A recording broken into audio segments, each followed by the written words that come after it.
Hi, this is Ben from Garden Crossings. I'm one of the growers here at Garden Crossings, and I also get to put together all the combinations that we plant in all of our pots here. So through this video, we're just going to go through some of the pots that we're planting up for this year, for the 2025 season, and kind of the thought process behind our plantings.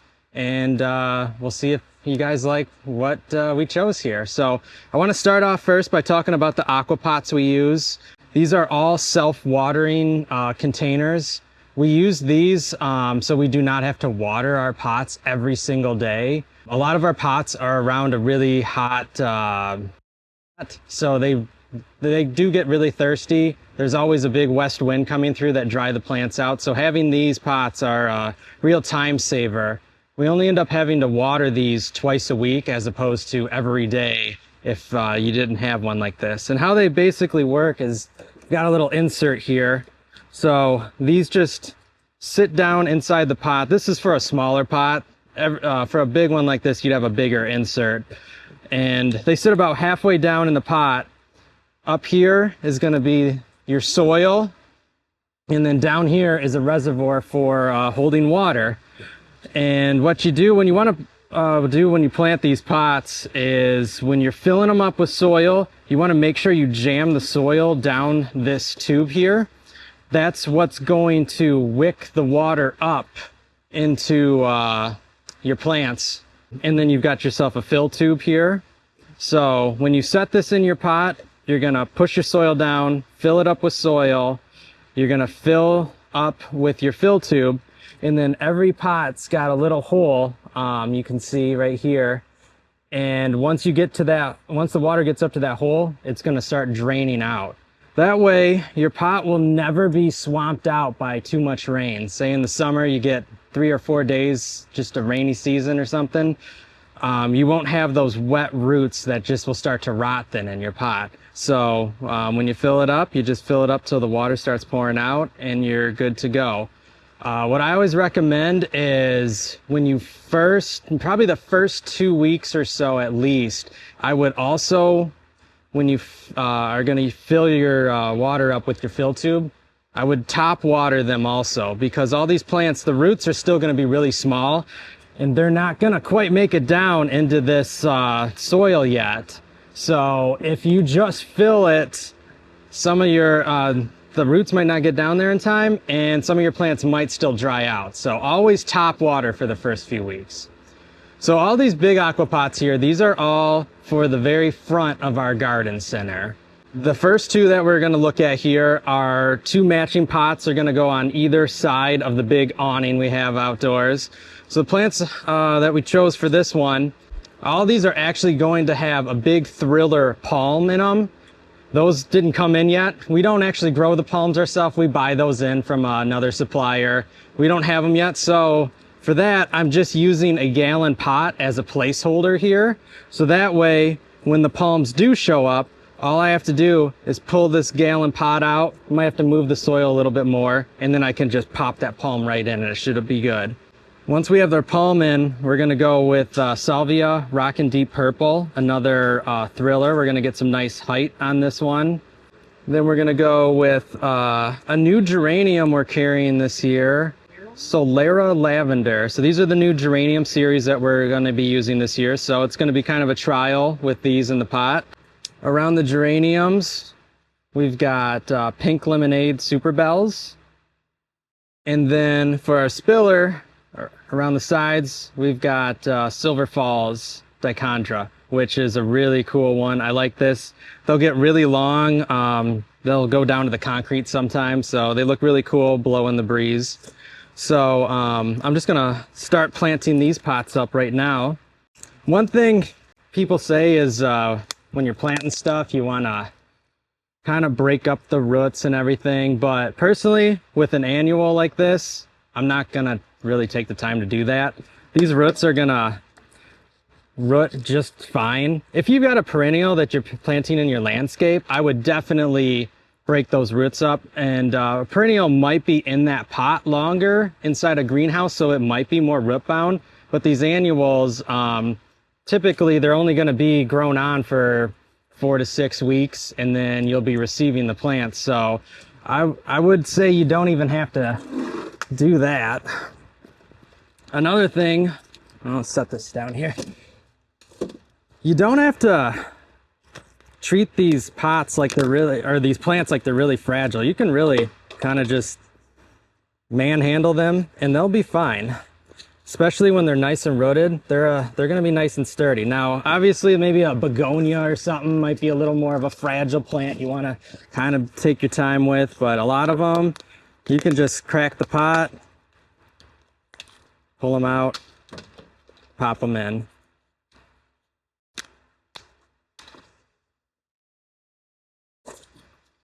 So I got my salvia in the back for the nice height.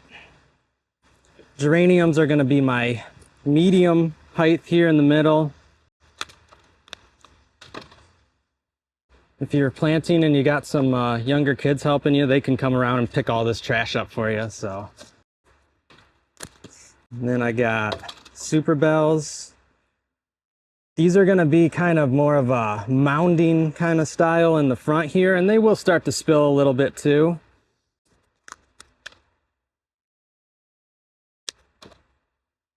And then finally, got Silver Falls, and these I'm going to tuck around the edge. And then they'll get that nice trailing action once they start to really grow. Now we plant all of these pots in the greenhouse at this time of year, so that way when we actually take them outdoors, they're going to already be full grown and big and instant pop for our garden center. We also plant them, you can see they're all on pallets here, especially with these big AquaPots here. We need 3 to 4 guys to actually lift these off the pallet and set them into place. So with doing them on pallets, we can just forklift them out of here and take them around to the front, which makes it a lot easier. So that's the first one here, and then you can just kind of picture it with a nice big palm. So I'm gonna start planting up this next one.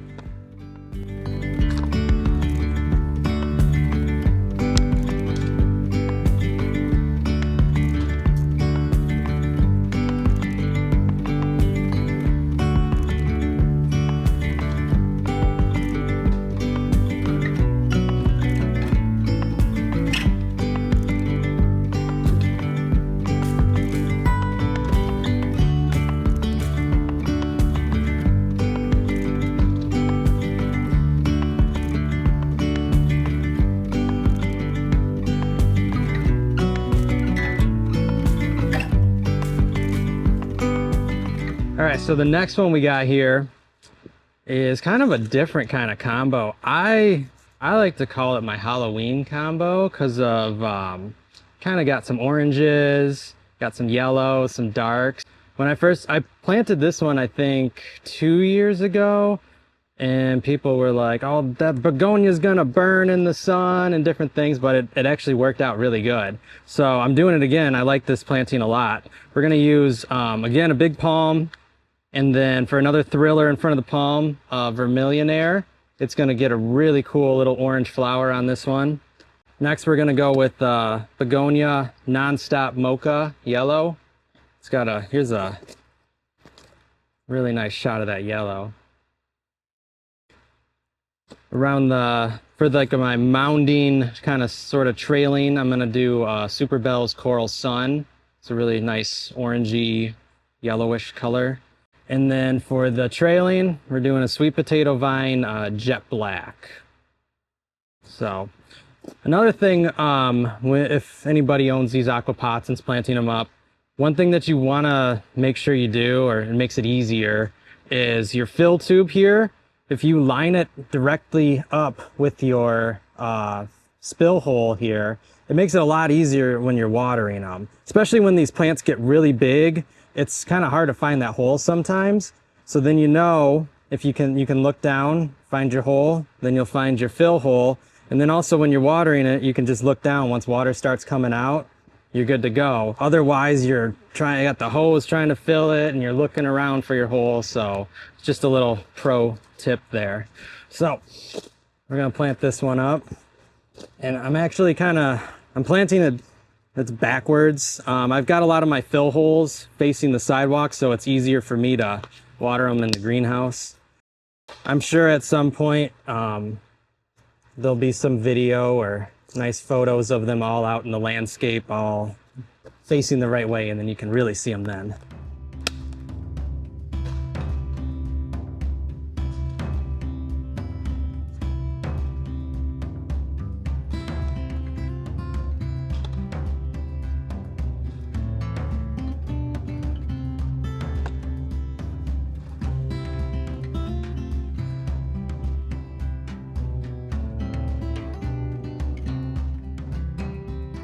All right, we move on to our next one now. Again, big palm.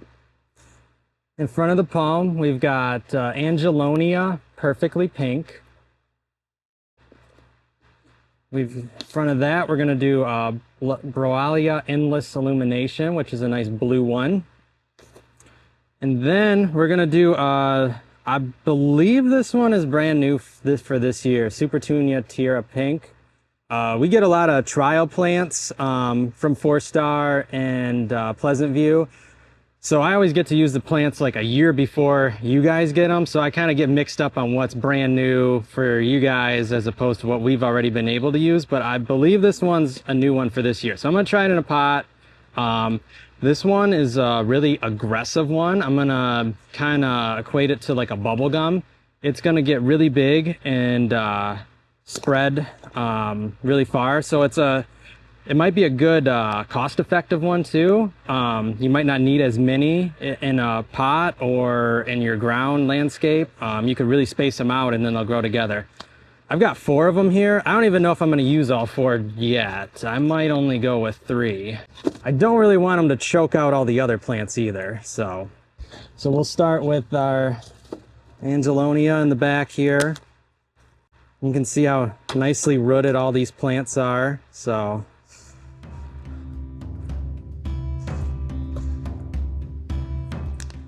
next is the Broalia. Also, if you order a plant from us and you get one of these sachets in them, you can just throw them out. They're harmless. They've got little mites in them that are a biological bug, and they actually eat bad bugs like thrips, aphids, and stuff like that. So we've been switching over to these. I'm sure you've seen these in other videos that we've done. If you get them, most likely they're already spent. Most of the bugs are probably dead. So we try to pull them out at shipping. If you get one, no big deal, just throw it out.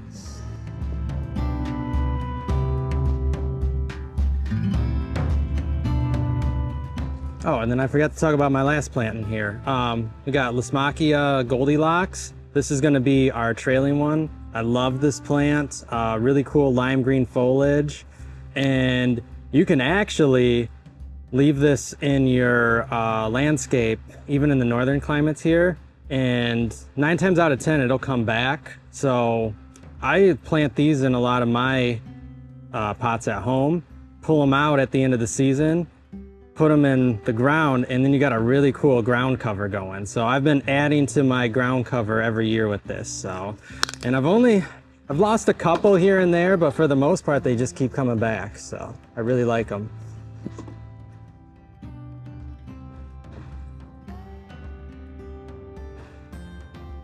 There's another one done. All right, and we made it to our last big pot here. So for this one, again, we're doing the palm in the front, or then the back, excuse me. And then we've got Rockin' Playing the Blues Salvia. This is gonna be a really big salvia. If you've got a smaller pot, you could trade this out for Unplugged. I believe it's Playing the Blues, Unplugged So Blue, I think is what it's called.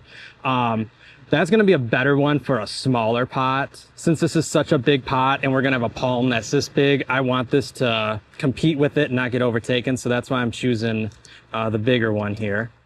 I've got this Bright Lights Horizon Sunset. This is a newer one, I believe, from a few years ago. I tried it last year. I really like this color. It's unique, like a pinky orange color. So that'll be in front of the salvia. And then our mounding plant is we're gonna go with Mini Vista Hot Pink Petunia. And then for our trailing one, I've been using this one for a few years. I really like it. It's Medusa Green Sweet Potato Vine. I really like the style of leaf on it. And then it's got a variation of color too. You get a lot of like lime green at the bottom, but then the new growth is more of like almost a purpley leaf that comes out. So it's a cool trailing plant. So we're gonna plant this one up.